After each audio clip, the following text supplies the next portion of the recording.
a fẹ́ sọ̀rọ̀ a fẹ́ tú àṣírí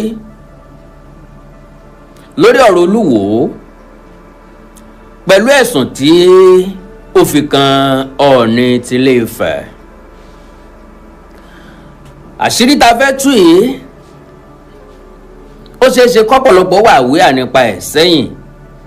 ẹ jẹ́ kí n bẹ̀bẹ̀ gbogbo ẹ̀yin ọmọ ìyá mi tẹ̀ ń wọlé, ẹ̀yin dádì ẹ̀yin mọ́mì mi, ẹ̀yin ẹ̀gbọ́n mi tẹ̀ ń wọlé, ẹ má bá mi, mò ń bẹ̀ yín ẹ bá mi pín program yẹn bẹ́ẹ̀ ṣe ń wọlé, ẹ jọ̀ọ́ ẹ bá mi share ẹ̀ kó lè délé kó lè dóko, kó dẹ́sẹ̀ kúkú kó dọ́nà jíjìn, kó lè bá àṣìṣe tá a fẹ́ kó jẹ́. because ohun tí Olúwo ń fẹ́ ni kí Ọọ̀ni ó respond sí nǹkan tó ń bá sọ. ṣùgbọ́n mo láǹfààní àti sọ wípé bí èèyàn bá dúró fẹ́gbẹ̀gbẹ̀rún ọdún Ọọ̀ni tilé Ifẹ̀ ò ní fèsì. Yorùbá ní a kì í nígi lọ́gbà ká mọ́ mèso orí ẹ̀. Ọọ̀ni tilé Ifẹ̀ ò sí nínú ọba fracas because mo rọ́pọ̀lọpọ̀ àwọn èèyàn tí wọ́n ń sọ̀rọ̀ lórí social media. ṣé ẹ mọ̀ pé tí wọ́n bá ti fẹ́ sọ̀rọ̀ wọ́n fi sentiment sí sentiment wọn nípa àwọn ọba wa ń fa fracas. wọn ò sọ wípé àwọn kọ̀ọ̀kan nínú wọn ń dojú tìran káàárọ̀ oòjíire bí, torí pé ẹnikẹ́ni tó bá fẹ́ sọ̀rọ̀ wọn níbẹ̀ bá ń ṣẹ́gègé ọ̀tẹ̀ ẹjẹ́ amúta sẹ́yìn kúrò. bẹ́ẹ̀ yẹn bá fẹ́ sọ̀rọ̀ nípa pé ọba ń pe ọba níjọba ń fi ọba níràn, ẹ má dárúkọ Ọọ̀ni tilé Ifẹ̀ sí. kò sẹ́dá tó pé tán, kò sí ẹ̀dá tó lè pé tán. ìdí ni pé kò sáǹjànú nínú wa, ṣùgbọ́n bí dídá ẹ̀dá bá ti gbé wọn ju ìdàkejì lọ a máa gbà bẹ́ẹ̀ fúnra wa ni.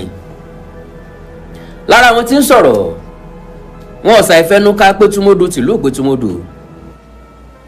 ṣé ẹ mọ̀ wípé ọmọ tó kú lọ́fà yẹ̀ fún lóko ńlá n tó dé ló ní ká wá rí òun.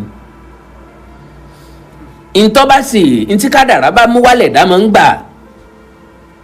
so having said that, ọ̀rọ̀ nípa Olúwo àtìyàwó ẹ̀ àná tó lọ tó Olúwo fẹ̀sùn kan Ọọ̀ni tilé Ifẹ̀ pé wọ́n sẹ́ẹ̀tì ẹ̀ up sínú ilé òun ni wọ́n dẹ̀ jọ gbé fódìdí ọdún 3. kódà afẹ́mọ̀ lénìí ṣé lóòótọ́ ni wọ́n sẹ́ẹ̀tì ẹ̀ up, ọ̀nà wo ni wọ́n gbà fẹ́ra wọn.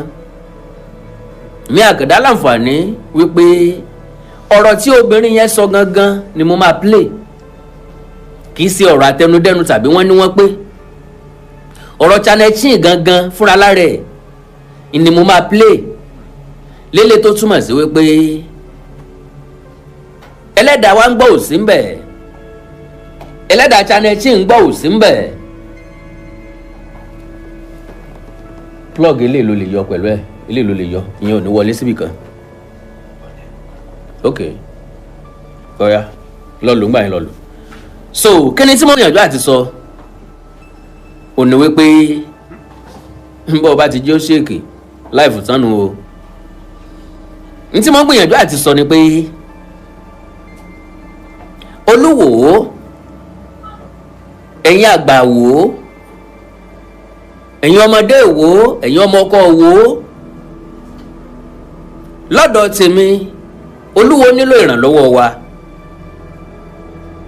ìdí ni pé ìjà tó ń gbé jáde pẹ̀lú Ọọ̀ni kò rí jàjà, kò sí ní tó fẹ́ fi bọ́ọ̀ níjà. gbogbo ẹ̀yin tí ẹ gbé àgbéyọ̀ ọmọ ẹ bá mi share program yìí.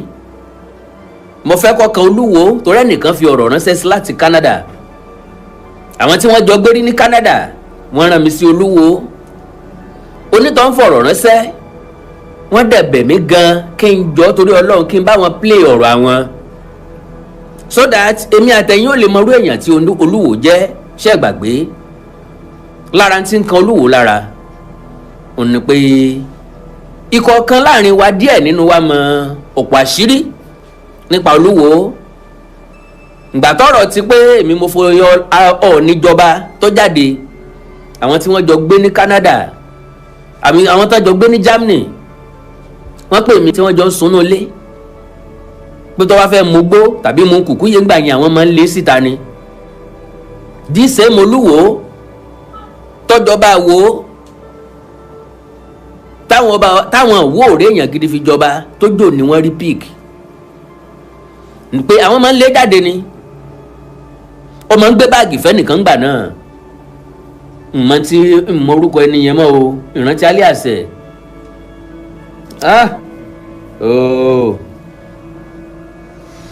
ó pọ́sibù kí n rántí ẹ̀ kí n tó parí ọ̀rọ̀ mi ẹni yẹn ló máa ń gbé báàgì fún so ọmọ asùntá ní nígbà yẹn now nígbà tó fi máa délé kò ní nǹkan kan lọ́wọ́ ẹni tó fọ̀rọ̀ ránṣẹ́ sí mi jẹ́ kó yé mi pé ǹjẹ́ mo jẹ́ mọ̀ wípé ńgbà tí wọ́n píìkì Olúwo tólúwo ò lówó lọ́wọ́ ṣe lolúwo ń ṣe báárà ń tọrọ báárà ó ń sagbe ó ń gbé agolo àwo káàkiri pé káwọn èèyàn dáwó fóun ó yẹ ilé àwọn kan wọ́n mú nǹkó òun wá jọba ìyẹn máa ṣe ó máa fìdí ọ̀rọ̀ mi múlẹ̀ pé bájọ́ ọ̀bá rí kò ní déédéé gbó now mi ìfẹ́ gbà kókó yín lónìí ẹjẹ́ àkọ́kọ́ gbọ́rọ̀ tí onítọ̀hún fi ránṣẹ́ sólúwo mo fẹ́ kẹ́ bá mi ṣíà kábíyèsí Olúwo ẹ bá mi táàgì Emperor Abdulrasheed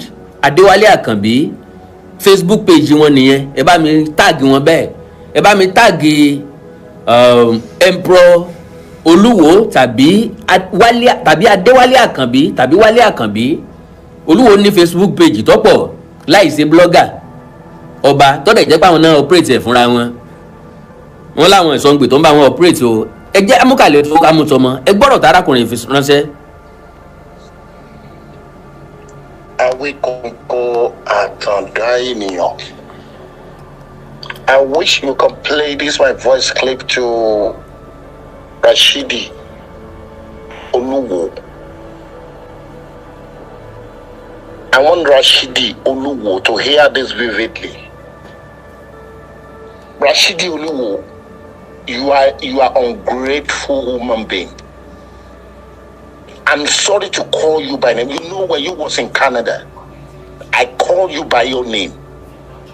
Your name is Rashidi until you become whatever they call you, king of Iwo. Rashidi Oluwo, you are ungrateful person. You are ungrateful.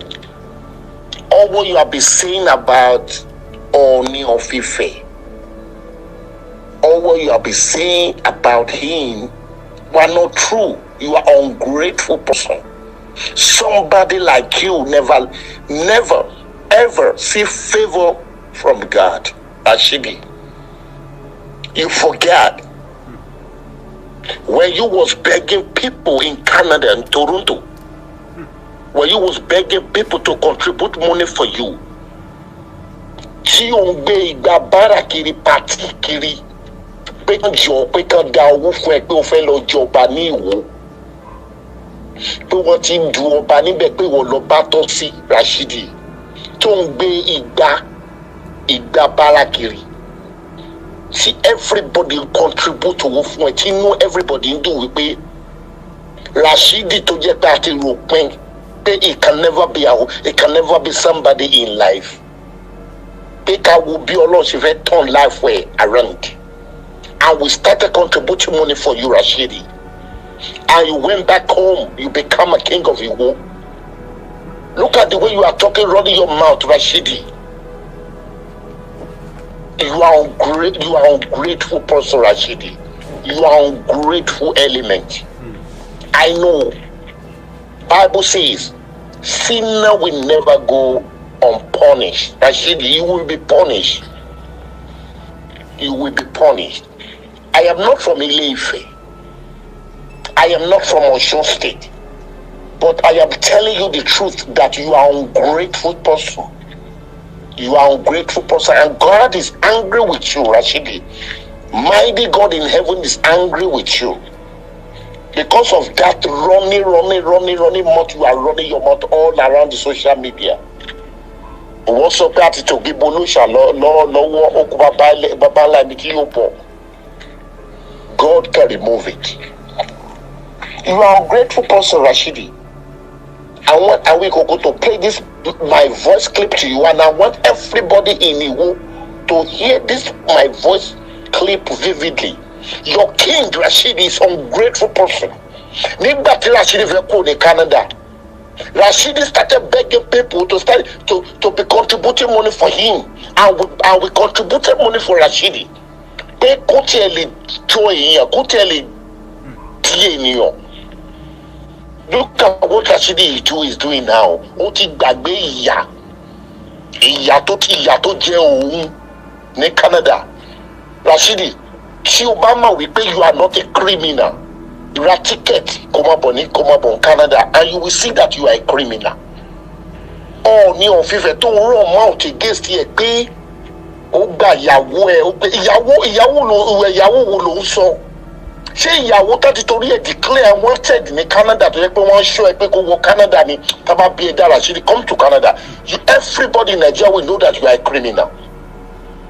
Ní tó ń rán ní mount pẹ̀lú ẹ yóò kì í ṣe criminal.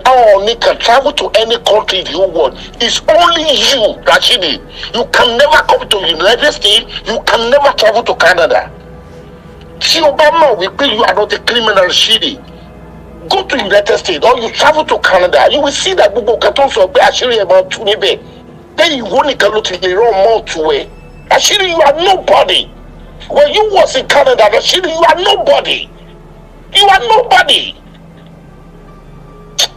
You know, see, everybody in Canada, they were angry. They were angry at you, Rashidi, because you are an ungrateful person. You are an ungrateful person, Rashidi. You are an ungrateful person. You need to ask for forgiveness. You are an ungrateful person. You are an ungrateful element, Rashidi. Please, I will go play this voice clip to everybody in Nigeria to hear this my voice clip. It shall be well with everybody. In Jesus' name. Well, ntí ẹ̀gbọ́n mi yẹn ní kí n play nìyẹn o. Sáà mo ti jíṣẹ́ yín, mo mọ̀ pé máa wo program mi pẹ̀lú ògo Ọlọ́run. Now, ẹ já wá lọ sínú bone of contention gangan. Báwo ni Olúwo ṣe pàdé Channel Chin, ìyàwó tó náà wálé láti Canada, tí wọn ò mọra wọn rí láti ibì kan, ṣùgbọ́n tí wọ́n pàdé níbi ayẹyẹ òkú àgbà ọbẹ̀ Elégùṣì. Elégùṣì produce Charles Olúwo, ọ̀rẹ́ mi ni ọmọ wọn ò tí ì búra fÓlúwo ńgbà náà, kò tí ì dolúwo, ṣùgbọ́n wọ́n ti mú un. Láti bẹ̀ n ò ní jẹ́ kó tẹnu mi jáde mọ́, ẹnu Chin gangan mo fẹ́ kó ti wá. Ẹja tẹ́sí wa bẹ̀lẹ̀ jẹ́ ń mọ̀ analyze bí bá ṣe ń lọ. Beside you, blah, blah, blah, blah, blah. And, you know, it was a party. We were all drinking, having fun. There was a party. We were all drinking and having fun. I had a little bit too much to drink. I had a little bit too much to drink. That means, so I went upstairs to one of the rooms, and I laid down and fell asleep. Ó wọnú lókè, ó sùn nítòun. Ẹ máa gbọ́ fúnra láre ni ó sọ o. And like around 3 o'clock in the morning, I woke up to find Oluwo on top of me. Ńgbà tí mo jí níbi aago 3, mo bá Olúwo lórí mi, fúnra láre ló sọ o. I found Oluwo on top of me. Ọ̀rọ̀ yóò sàpamọ́ rárá o. My clothes were removed. My clothes were removed. I didn't have any clothes on my body. I didn't have any clothes on my body. And Oluwo was on top of me. And Oluwo was on top of me. And I started going crazy because I'm just a foreigner. I don't know what is going on. I said, hey, excuse me. No. And he said, no, I'm a king. Can you imagine? Oluwo sọ pé ọba lòun o, pé ọba sì máa ń ba lérí gbogbo nǹkan ni o, tí ọba bá ti fi pọ́nrán lọ ọ gbọ́dọ̀ kọ o, káwọn òsà ọmọ bá bínú sí ayé o kémi náà lọ jọba n mọ̀ sọ pé mo gbẹ́sẹ̀ lé ìyàwó yín, pé mo gbẹ́sẹ̀ lé And in our culture, you don't say no to a king. In our culture, you don't say no to a king. Can you imagine that? Kábíyèsí Olúwo ni o. And then when a king extend leg to you, you must agree. Bí ọba bá ti fi pọ́nrán lọ, o gbọ́dọ̀ gbà ni, o gbọ́dọ̀ kọ̀, ó tóbi o, ó kéré o, o sáà gbọ́dọ̀ kọ̀. O gbọ́dọ̀ yàtọ̀ fún ni kí bàbá ó fi rán rìn dáadáa. And you are going to be my wife, and I'm Wàláì bó ṣe dìyàwó nìyẹn o, you are going to be my wife. going to marry you, and don't worry, you're gonna have a good life. You are going to have a good life. Now, ǹjẹ́ ọ̀rọ̀ Ọọ̀ni jẹ jáde ń bẹ̀rẹ̀ rárá? Is there any way tí Umahi ti sọ pé Ọọ̀ni ti Ilé-Ifẹ̀ ló introduce mi sólúwo tàbí ló introduce Olúwo sí mi? Báwo náà ṣe máa set èèyàn up? Mo mọ̀ pé lóye lẹ́yìn. Ẹ̀dẹ̀ tí ń bá mi fòye gbé ẹja wọn lọ. And you know, it's very embarrassing, you know, and the reason I'm saying this is because Oluwo has gone all around, north, south, east, west. He's telling people that I was a prostitute from Toronto.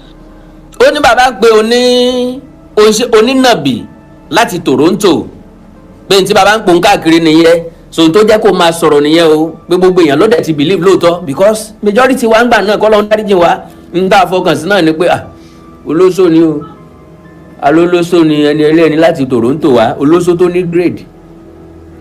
That he didn't know me, that he slept with me on the first night. That he slept with me on the first night. And that was how it happened. That first day, náà ni bàbá gbé laga sí logo sí laga, ni bàbá jomlan pàápàá, ni bàbá ṣe toto mẹ́lẹ́tò pẹ̀lú obìnrin tí bàbá ṣẹ̀ṣẹ̀ pàdé. Nísìn ojú bàbá ṣẹ̀ṣẹ̀ là. Ó dàbí ẹni pé chin ó ti lo oògùn Jamaica bó oògùn Canada wá. Bàbá ò mọ̀.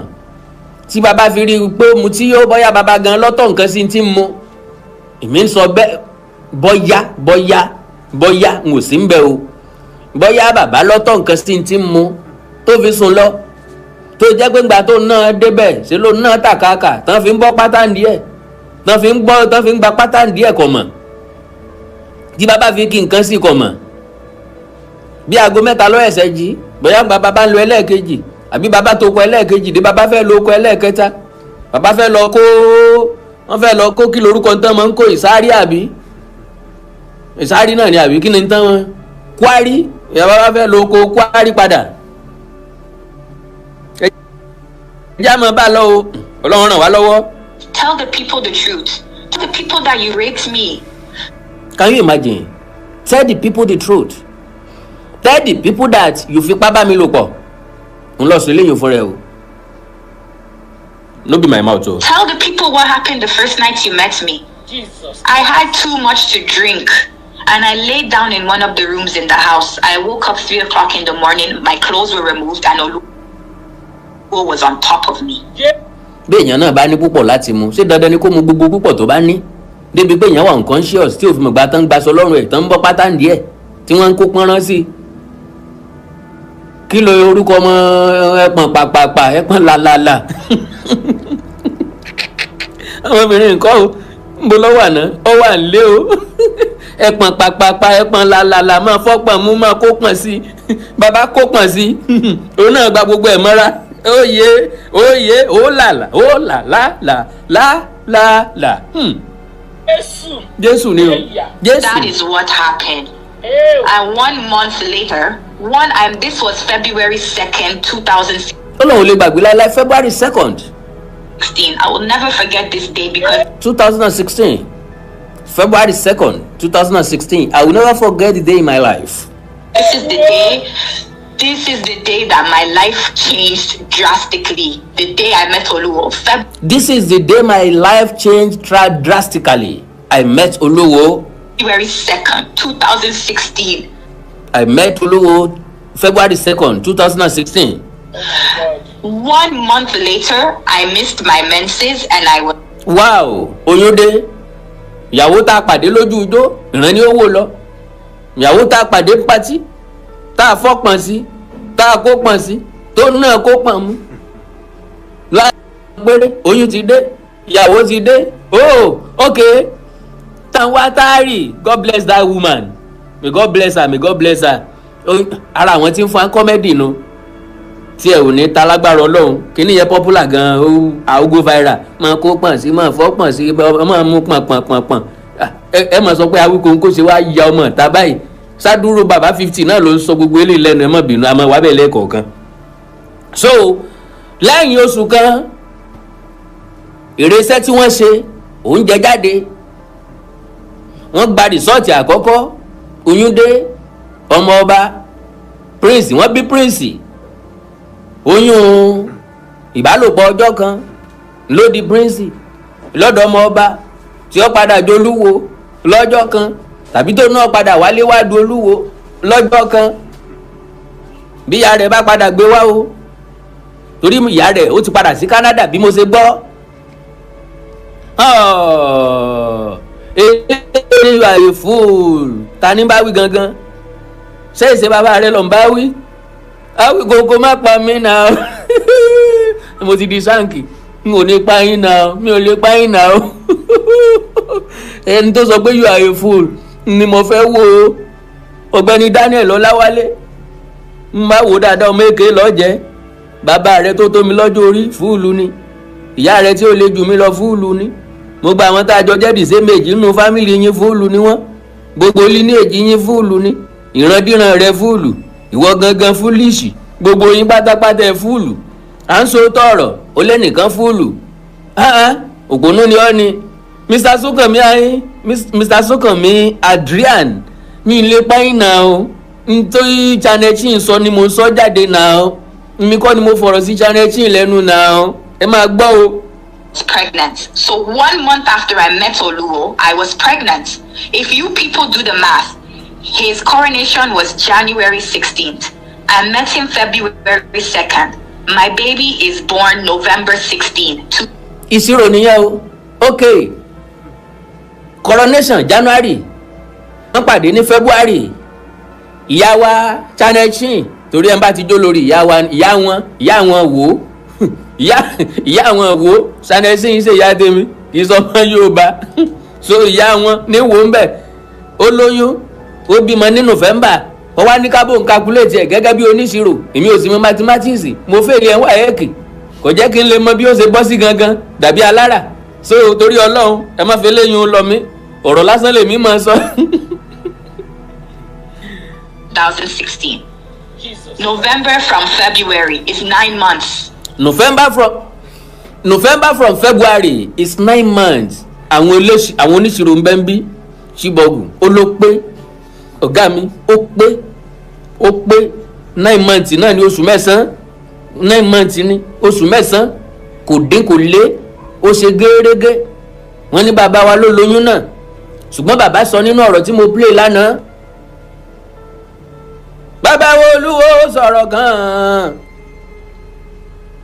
wọ́n ní DNA làwọn ò fi mọ̀ bóyá àwọn làwọn lóyún bàbá sọ̀rọ̀ wọ́n ní ó bímọ kan fún àwọn nígbà náà àwọn ò tí ì wá lè tọ́ka sí bóyá ọmọ ni o bóyá kì í sọmọ àwọn ṣùgbọ́n DNA ni ó fi léyìn hàn ńgbà tí bàbá rí òbú ẹ tí bàbá kó nǹkan sí wọn ò yẹ DNA wò oyún dé ìyàwó bá wọn gbé fódìdí ọdún mẹ́ta wọn ò yẹ DNA wò arábìnrin ti lọ ṣe lọ́wọ́ dàbí ẹni pé bàbá míìsì ẹ̀ wọ́n bá míìsì ó dàbí ẹni pọ́nmọ́ bá wọ́n míìsì because n tó fi lé lọ́dún mẹ́ta kí wọ́n tó gbọ́rọ̀ rẹ̀ jáde ó dùn èèyàn púpọ̀ ó yààyàn lẹ́nu púpọ̀ ẹ máa gbọ́rọ̀ oyún ti dé o ìyàwó ti lóyún o ìyàwó tá àti ìsóyigi fún odidi ọba fẹ́ ìyàwó kò sóyigi bọ́bá tiẹ̀ jáwa tálákùúta yìí la bá fẹ́ ìyàwó bẹ́ẹ̀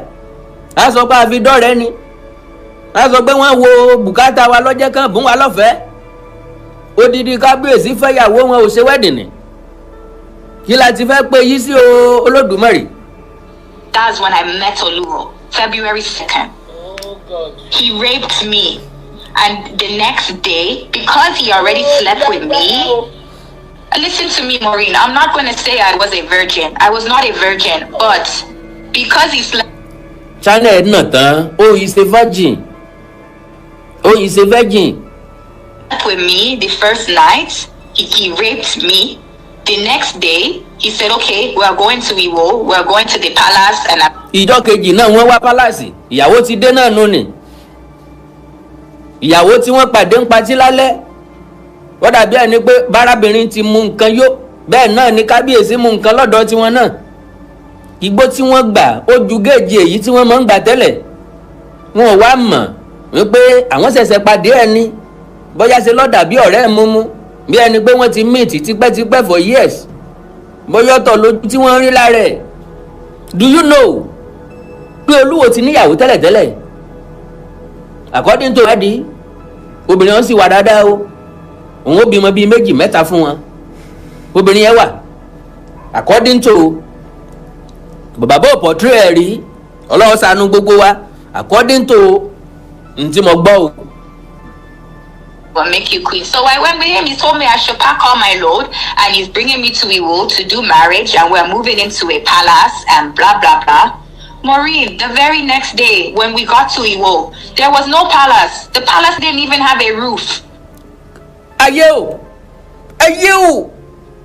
Ẹgbẹ́ kàtìrákà wárò, ẹgbẹ́ kàtìrákà wéṣẹ́. Ẹgbẹ́ fọ̀rùn mi làbára gbọ́n pẹ̀lẹ́gùn. Wọ́n ní pálásì tí wọ́n mú ìyàwó wá kò ní rúùfù. Wọ́n yìí parí pálásì tí wọ́n yìí dánu fóbìnrin. Ọmọbìnrin wọn ti dé Ìwó tán kó tó mọ̀ wípé tó ń ti tafa. Ayé burú o. There was no palace. We were staying in one barrister Atanda. Ilé barrister Àtàndá, barrister Àtàndá ló fẹ́ pè.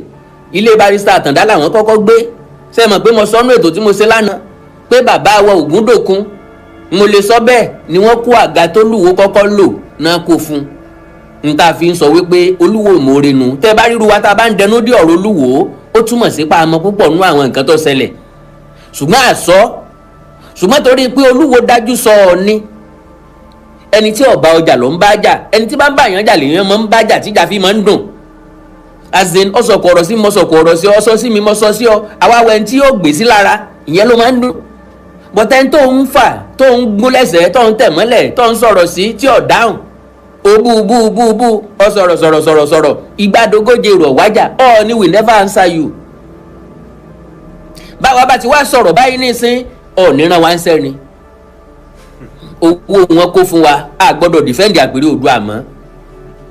Ẹ ò mọ̀ wípé ẹni tó bá ti ń dákẹ́ mọ́ ní sympathy. Exactly ní tó ń ṣẹlẹ̀ sọ́ọ̀ni nìyẹn o. Tí majority fi ń defend Ọọ̀ni. Pé máa yí ò kì í sọ̀rọ̀ náà o, máa yí ìfẹ́ràn àlàáfíà náà o. Nǹkan ẹyọ kan lọ ní ṣe tọ́ọ̀ ní fi win heart mi. Ńgbà tọ́ọ̀ ní dórí àlééfà, Ọọ̀ni kú òní lè fẹ́. Lọ sí Ọ̀yọ́ láti lọ bá bàbá wa, Ọba Lámídì Adéyẹmí III. Ọọ̀ni fọ́ gbogbo wa lẹ́nu, Ọọ̀ni surprise every one of us. Ibi tí Ọọ̀ni ti win heart mi nù. Now, ẹja gbọ́rọ̀ chin síwájú sí. Oh, Mr. Sukanmi Adrian, Awikonko, I am eating pepper soup please. I eat pepper soup jẹ. Èmi ò rí pepper soup jẹ. Okay now. Atanda, he's also based in UK. He can attest to this. Wọ́n ní barrister Àtàndá lè attest sí pé UK ni wọ́n wà. Ilé wọn tó wà nílé ńlá wọn wá fún wọn kọ́kọ́rọ́ ọbẹ̀. Bí a lè jẹ́ ká yí ọba wọ́tà. A ní jẹ́ ká sírí ẹ̀ ó tù. Ẹjọ́ rí bi dé sí. Kábíyèsí ò tí Olúwo olówó ńgbà tó Olúwo délé padà láti Canada. Àrí kó mọ̀ mú nǹkan bọ̀ tí jogún mọ́dẹ ni. Àrí Canada mọ̀ mú nǹkan bọ̀ tí jogún gbó. So ìwọ̀nba change díẹ̀díẹ̀ tó wá bẹ̀rẹ̀ sí ní dé sọ́wọ́ ọba ni wọ́n ní gbogbo rádàdà tá à ń rí lórí social media yẹn. Ìyẹn ni wọ́n fi ń gapá, náà fi ń sọ iye bàtà táwọn ń wọ̀. Hello Kábíyèsí Olúwo, gbogbo ẹni tẹ́ ń sọ fáwọn èèyàn yín iye kan náà ra bàtà tẹ́ ń wọ̀, bàtà kan náà lájọ ń wọ̀ sà. Mo lẹ́wọ̀n máa ń fọ láǹfààní àti sọ fún yín bẹ́ẹ̀, bàtà kan náà lèmi àti yín jọ ń wọ̀. Bí tẹ́ ti ra mo ti ń ra, bàtà tẹ́ ń ra mo ń rà, kò sí kàrámọ̀ kankan bẹ́ẹ̀. Àwa tá àjọba o, tálíkà Ọlọ́run la wá o. Àtálíkà bí èkúté ṣọ́ọ̀ṣì, ṣùgbọ́n bàtà kan náà lájọ ń wọ̀. Ṣé gbọ́ Kábíyèsí?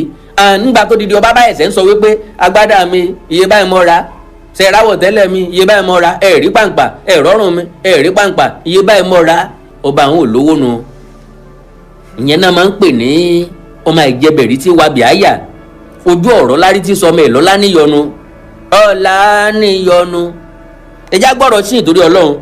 We were staying in Barrister Atanda's home. That is where we stayed. There was no palace, there was no royal, I will make you my Olori, there was nothing. There was even a family. I will make you an Olori, there was nothing. That came they were so upset because Oluwo disvirgined one girl from that town and promised that family marriage. Ẹ gbọ́, ó ní Olúwo gba ìbálẹ̀ iná sọ ìfúnra yìí o Olúwo gba ìbálẹ̀ obìnrin kan ní Wò ó ṣèlérí pé lọ́pọ̀ ọgbà a ti sáré fún àwa tá a bá yáde láti fún yàn lóyún àwọn kan nu wọ ọgbà tán àwa bẹ̀rù èpè gbégi lódò mọ́ bẹ̀rù èpè àwa kan láàrin wọn àwa bẹ̀rù èpè èmi tiẹ̀ lójó láyé ìgbà táwa ń yọrí bọ̀ ẹ̀ ń bá ti sẹ́yún máa kú ni èmi lójó ìfẹ́ ló gbẹ̀yàn lọ́rùn bọ́ bá lóò gbóyún dé ọ̀ká bọ̀ o má ṣe o jẹ́ fi rọrùn gbélé ayé mi o so gẹ́gẹ́ bẹ́ẹ̀ náà ni bàbá náà ṣe ń gbà náà wọ́n gbà bálé arábìnrin ọ̀hún wọn ò gbọ́mọ wọn ò gbà yá wọn promise wọn ńgbà tí bàbá wa padà dé tó wá jọba ìrètí àwọn eléyìí ni pé yóò síjú àánú wo ọmọ tó fi ilẹ̀ wọ́n ní bàbá òwò bẹ̀ àwọn eléyìí ọkọ̀ọ̀kọ́ ṣépè lọ́rùn yìí pé ìwọ ọwọ́ àjọba ọfọmọ wálẹ̀ ọyẹyẹ wa òbójú ẹbí wa jẹ́ ó ríran wò. So when that family got to find out one Canadian was with this king, that is when he went to the news because he promised a lot of women. He started sleeping around with a lot of women from. Ẹ máa gbọ́ o, he promised a lot of women. He started sleeping with lot of women. Ń lọ sọ fúnra lára yìí o, kò sí ní tá a fi ọlá ṣe ìyàn fọlá jiyọ̀ náà ni. Lagos to Iwo to Oshogbo to Ibadan. He was sleeping with a lot of women and promising them Olori. So when people started to find out, oh, there's one Jamaican woman living with him and that is. Nígbà tí gbogbo wọn bẹ̀rẹ̀ sí ní mọ̀ wípé Jamaican woman kan wà tán jọ ń gbélé o. Ńgbẹ́ lọ̀rán tí ń rà gbé bẹ́ẹ̀ lọ̀rán tí ń yá sóbá bùbọ̀. When he went to city people and put this fake news that, oh, his wife from Canada, he married me in Canada, and that I came to Nigeria to. Now, gbogbo ọmọ káàrọ̀ òjíire ọ̀rọ̀ lẹ́gbọ́ yìí o because ẹnìkan sọ̀rọ̀ ń bí ẹ má bínú okay. You blackmail your people, Yoruba people a lot. Now Yoruba people mi o blackmail mi àbí. En tó lóhun ọ̀tán má fẹ́ ó ti blackmail mi. Ṣé ṣe pé kò pé so pe ran mi níran gidi bẹ́yẹn. En tó ní lè fẹ́ kí sórí run tó ṣé kò ti blackmail mi. En tó bẹ̀rẹ̀ sí ní kó gbogbo òrìṣà dáná kò ti blackmail mi. En tó gbere lemia kò ti blackmail mi. En tó gbógun ti olórí aládé ṣé kò ti blackmail mi. Njo ló wá fẹ́ blackmail mi. Wọ́n bú yẹ wọ́n bú bàbá ọlọ́jọ́ kú rẹ̀ ó ti pé ọjọ́ kú rẹ ti pé ọ ń yẹ ni kí ló dé tó fi ń yẹ mi ò yẹ tọ̀dọ̀ mi o.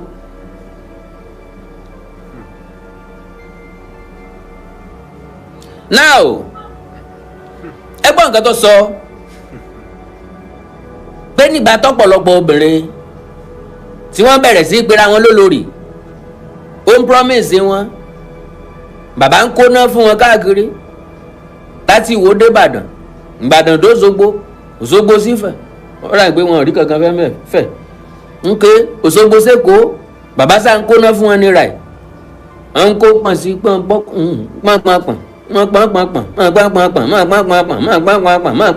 bàbá ń rọ́ọ̀lù wọn. Ìgbà náà ni wọ́n gborí ìwé ìròyìn kan lọ wípé àwọn pàdé ìyàwó àwọn ní Canada ni wọ́n sọ fún àwọn pé Lẹ́kì làwọn ti pàdé ẹ̀ o Lẹ́kì wọ́n ti pàdé ẹ̀ táwa mọ̀ ń gbà náà pé òde wọn lọ ó rà mí pé bóyá òkú ìyá ni Elégùṣì ń ṣe ń gbà yẹn bóyá òkú bàbá ni ìrántí mọ́ so ńbẹ wọn ti pàdé bàbá wa bẹ̀rẹ̀ sí ní parọ́ sínú ìwé ìròyìn pé Canada làwọn ti pàdé, Canada làwọn ti ṣe wedding, wọn ò dẹ̀ wẹ́ nǹkan kan, kódà atari lásán arábìnrin ni wọn ò mú fáwọn òbí òun. Ẹnu ara ẹ̀ ni ó fi sọ ẹ̀já máa gbọ́ o.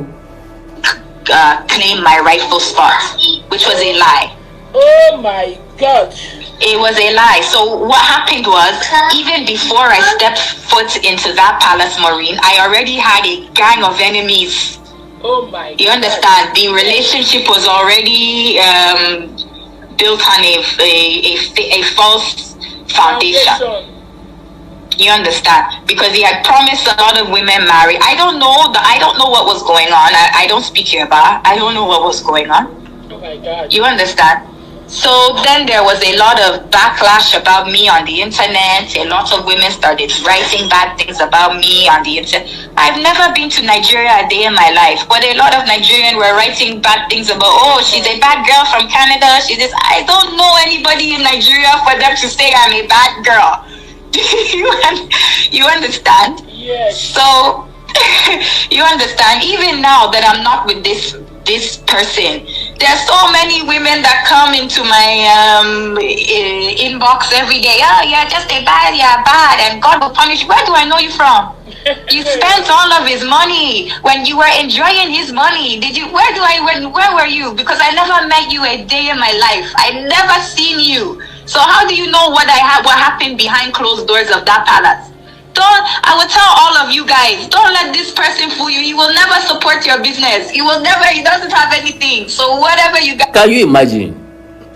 Ẹ gbọ́dọ̀ báyìí, woman yẹn ní ọ̀pọ̀lọpọ̀ àwọn èèyàn bẹ̀rẹ̀ sí ní wá sí DM òun pé ńgbà tí ẹjọ́ ń jẹ tọ̀ìtọ̀ì, ńgbà tí náwó fún ọ sọ̀rọ̀ ọ jáde kó nílé ẹ o, ìyẹn ni wọ́n sọ pé èrì ní ń fún yín jẹ, ẹ̀ ń tẹ̀ ń wé òní nǹkan kan lọ́wọ́, ó fúyẹ́ jò wá láǹtakùn lọ. Bàbá ọkàn gbọ́n mi sí mọ́jọ lásán ni ẹ kàn fi kíní jóná lásán náà ni o. Ẹ bá ti fi jóná tí ń tanu, ẹ bá fògbò jóná tí ẹ tanu o. Alára ni ọmọ para rò wọn, alára ni ọmọ para tan o. Ẹ má fọkàn sí pé yọ establish yín o, yóò fún yín ní business àbí yóò fún yín lówó kẹ́ lọ. Ń bó òfin ìjọ́ kejì ọjà nǹkan kan ò lè jáde ń bẹ̀. As you guys want to defend him, I don't. Maureen, do you understand what I'm saying? So many people have joined this Oluwo's fight against me that they don't even know me from anywhere. Oh my God. So that's how we met. In a long story cut short, that was how we met. It's a long story and it's a very long story. Now, ẹ jẹ́ nǹkan kọ́dà dúró mẹ́ ọ̀rọ̀ pọ̀ nínú ìwé 1000 naira o. Ṣùgbọ́n ẹ jẹ́ kí n kọ́kọ́ dá dúró ń bẹ̀ yẹn ká wá béèrè tó gbóná lọ́wọ́ ara wa. Kí n tó béèrè òun ẹ jẹ́ kí n kọ́kọ́ rọ àwọn èèyàn mi lórí YouTube ń bì. Ẹ má wò mí ràn. Ẹ ra sticker fún mi. Buy sticker for me. Ẹ ra sticker fún mi. Ẹ ra sticker fún mi. Ọkùnrin tí ń sunra àfọkùnrin ẹgbẹ́ àkọsẹ́ni ṣe. Ẹ ra sticker fún mi. Ẹ má gba ọ̀rọ̀ táwọn kan sọ wípé wọ́n sponsor mi ẹnìkan kò sponsor mi ẹnìkan kò fún mi lówó. Wọ́n bá ń sponsor mi. Inú ọlá ni ń wà o. So iṣẹ́ oríran mi ni mi àkàndọ̀rọ̀ Awíkonko ń ṣe. Iṣẹ́ kíni? Iṣẹ́ oríran mi lè mi àkàndọ̀rọ̀ Awíkonko ń ṣe. Mr. Victor Johnson wọ́n ní bẹ́ẹ̀ ni we saw him here in Canada begging for money to travel. Okay, kò tí ẹ̀ lówó tí ó fi travel wálé gan ni. Wàláì nílẹ̀ tó yẹ kó délé kó forí mẹ́yìn. Bàbá wa wo wípé àpèrè yín ò ní bówó kò ní mówó wá. Bàbá fi yí mọ́ wa lọ́wọ́ wọ́n da gbogbo ẹ̀rú papọ̀ gbùdùgbùdù. Now ẹ̀yin tẹ́ bá fẹ́ ra sticker fún mi ẹ wò sàlẹ̀ bí tẹ́ ti wò mí yẹn máa rí $sign bẹ́ẹ̀ ẹ click lórí $sign yẹn á gbé lọ síbi táwọn sticker yẹn wà. Then ẹ̀yin tí ò bá gbé $sign wá ẹ wo bí tẹ́ ti ń wo fídíò yẹn ẹ máa rí ibì kan tán kọ share ẹ máa rí ibì kan tán kọ miss ẹ máa rí ibì kan tán kọ download ẹ máa rí ibì kan tán fi sticker kan sí àbí tán fi icon kan sí wọ́n kọ dollar sí wọ́n kọ thanks wọ́n kọ síbẹ̀ tẹ́ bá ti click lórí ẹ̀ yóò gbé lọ síbi táwọn sticker yẹn wà. Now níbi tí mo fẹ́ gúnlẹ̀ lélẹ́yìí woman yìí ní bí àwọn ṣe pàdé nìyẹn. Then nígbà tó Olúwo sọ̀rọ̀ Olúwo ní wọ́n package obìnrin fáwọn Ọọ̀ni lọ package obìnrin fóun. Ǹjẹ́ arábìnrin ìdárúkọ Ọọ̀ni lẹ́niwẹ̀ẹ́ bí ó bá wá rí bẹ́ẹ̀